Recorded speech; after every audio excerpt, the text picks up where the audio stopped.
Come over to the sunny side now. Australia, a great place for families.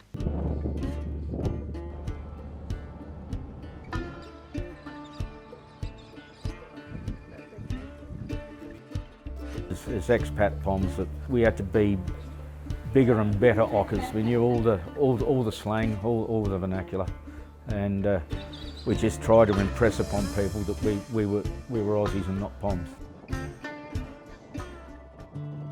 My memories of England just revolve around, I hated the bloody snow.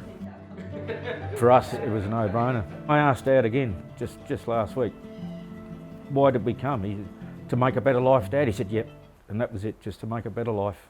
During the 1960s, the Australian government encouraged British people to settle here under the populate or perish policy. The cost? Just £10. Jim Ransom and his family were some of those migrants, now known as £10 Poms. Australia, the young country for you and your children. 700,000 Britons have already gone to Australia.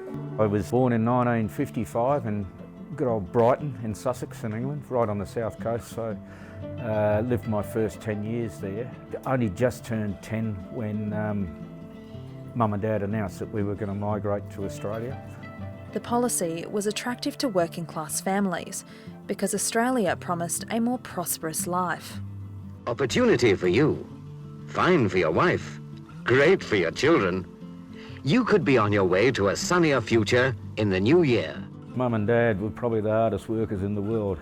Against all odds, Mum and Dad bought a house in England, you know, which is, I understand, a pretty hard thing to do in the 60s. The sale of that house did set Mum and Dad up with a few bucks to come over to Australia with, you know, back in 66. Boarding the SS Australis in Southampton, England, their journey to a new life began in March 1966. And I remember waking up before Mum and Dad did in the early hours of the following morning, and the ship was moving. I woke Mum and Dad up and said, I can remember saying the ship's moving.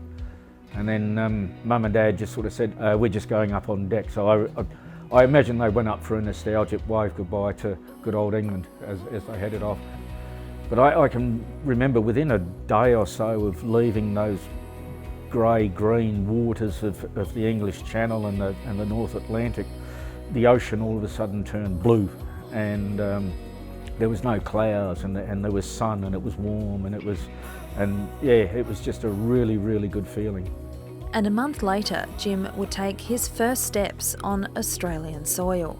I guess one of the first thoughts were, where are the kangaroos? Everything was just perfect. It was picturesque. It was everything that you imagined it would be, apart from the kangaroos, or lack of. As a teenager, I felt that I had to do the over-the-ocker thing, you know. The family quickly made the most of their new life in Australia. But the backbone of their tight-knit unit, Jim's mum Doris, would only have a short amount of time in the lucky country. We'd only been in Australia 12 years and settled in Perth for 10 of that when Mum died.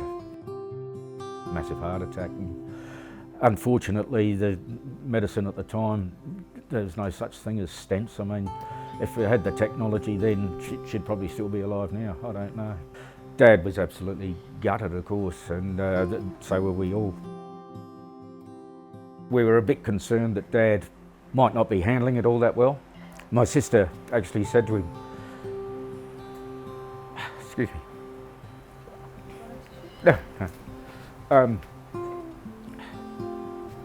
if anything was to happen to your Dad, think about where I'd be. So, and from that, Dad snapped out of it and got on with it, you know. So, but for years he cried. Yeah.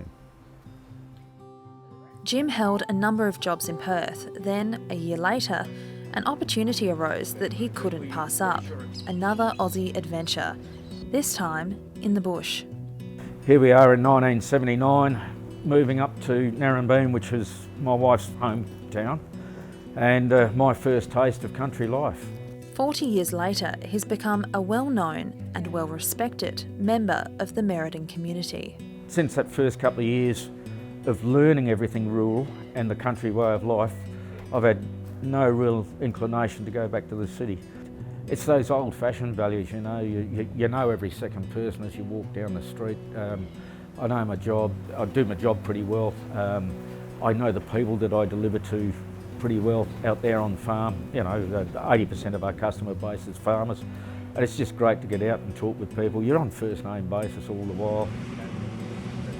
Parochially proud. I mean, every opportunity, whether it's the national anthem at a footy game, you know, being the first to stand up, you know, and reminding other people that they need to stand up, you know, to supporting the Perth Scorchers in the cricket, you know, and the West Coast Eagles, not Fremantle though, West Coast Eagles, and yeah, it's just part of my psyche. Yeah, it's just me. I'm West Australian.